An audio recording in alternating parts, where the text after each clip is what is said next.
Welcome to our CFP Exam Prep podcast. Today we're diving deep into Safe Harbor 401k plans, specifically focusing on how they bypass ADP and ACP testing requirements. This is a critical topic that frequently appears on the CFP exam and often trips up candidates. Let's break down the core concept.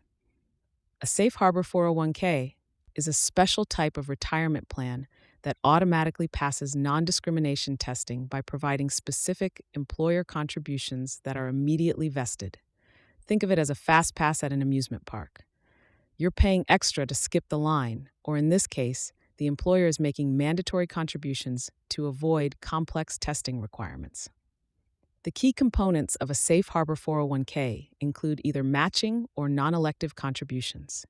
For matching contributions, employers must provide either a basic match of 100% on the first 3% of compensation plus 50% on the next 2%, or an enhanced match of at least 100% on the first 4% of compensation.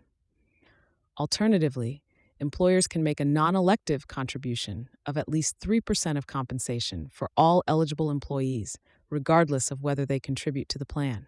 A common mistake test takers make is confusing the matching formulas. Remember, it's not just about the percentages, but also understanding that these contributions must be fully vested immediately. Some candidates incorrectly assume that vesting schedules can apply to safe harbor contributions. They cannot. Here's a practical example that often appears on the exam. If an employee earns $100,000 and contributes 5% of their salary, under the basic matching formula, they would receive $4,000 in employer matching contributions. The calculation breaks down as $3,000 for the first 3% plus $1,000 for the next 2%.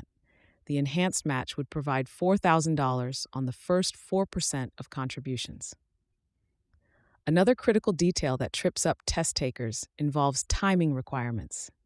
Safe harbor provisions must be in place for at least 3 months of the plan year. This means you can't implement a Safe Harbor 401k in December to avoid failed testing for that year. The exam might try to trick you with scenarios involving mid-year implementations. The notice requirement is another essential element. Employers must provide eligible employees with written notice of their rights and obligations under the plan at least 30 days before the beginning of the plan year.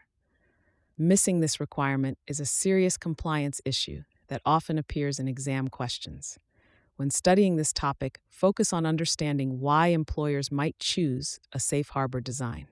It's particularly beneficial for small businesses where owner contributions might be limited by failed ADP testing. The guaranteed employer contribution might be worth the cost to ensure highly compensated employees can maximize their deferrals.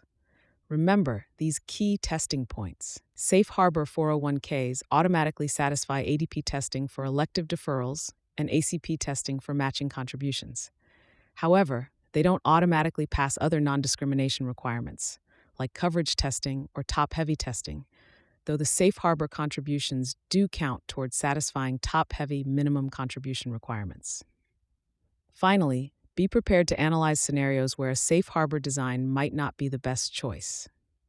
For instance, in companies with high employee turnover or where most employees don't participate in the plan, the mandatory contributions might be unnecessarily expensive compared to dealing with potential testing failures.